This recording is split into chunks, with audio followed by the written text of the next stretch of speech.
पूर्व में जब भारत में खनन का काम होता था तो वो बिना पारदर्शिता के लोगों को खनन के एक्सप्लोरेशन, प्रोस्पेक्टिंग और माइनिंग का काम दिया जाता था, जिसमें भ्रष्टाचार के भी बहुत आरोप लगते थे और कई प्रकार से फेवरेटिज्म या डिस्क्रिमिनेशन की सूचनाएं बाहर आती थी।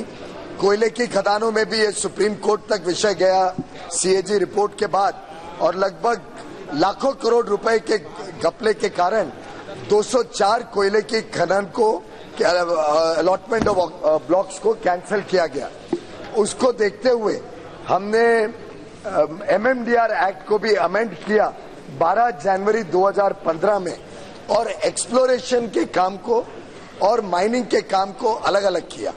एक बार जब आप एक्सप्लोरेशन और माइनिंग एक ही व्यक्ति को एक साथ दे देते हैं तो आपको पता नहीं होता है कि उसके अंदर कितना खान है, कितना मिनरल वेल्थ है, और बहुत सस्ते में ये माइंस चली जाती हैं। अब हमने नई रचना जो बनाई है उसमें पहले एक्सप्लोरेशन का काम किया जाएगा एक कॉन्ट्रैक्चुअल फॉर्म में। ऑक्शन होगा, टेंडर निकलेगा और बिडिंग के माध्यम से एक्सप्लोरर तय किए जाएंगे।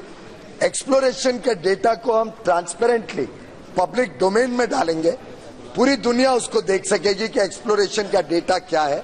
और उसके बाद माइनिंग का जो लीज है उसको ऑक्शन, नीलामी के द्वारा पारदर्शिता से बिना डिस्क्रिमिनेशन के लोगों को दिया जाएगा, और उसमें से जो पैसा आएगा वो पूरा राज्य सरकार के पास उनके विकास के कामों में इस्तेमाल हो सकेगा।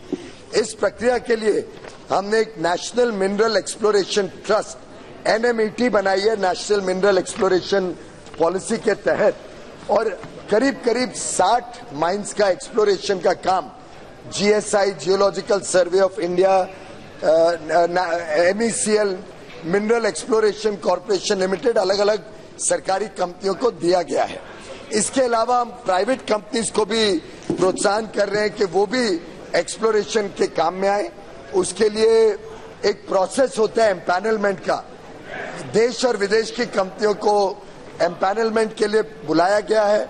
एक टेक्निकल स्पेसिफिकेशंस के द्वारा उनको एम्पैनल किया जाएगा।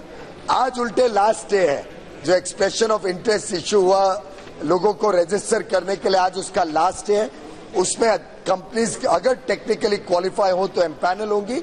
उसके बाद बिडिंग प्रोसेस से ये काम दिया जाएगा प्राइवेट एक्सप्लोरर्स को।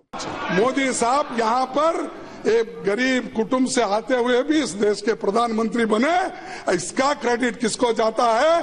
तो डेमोक्रेसी को जिंदा रखने वाले कांग्रेस पार्टी को जाता है।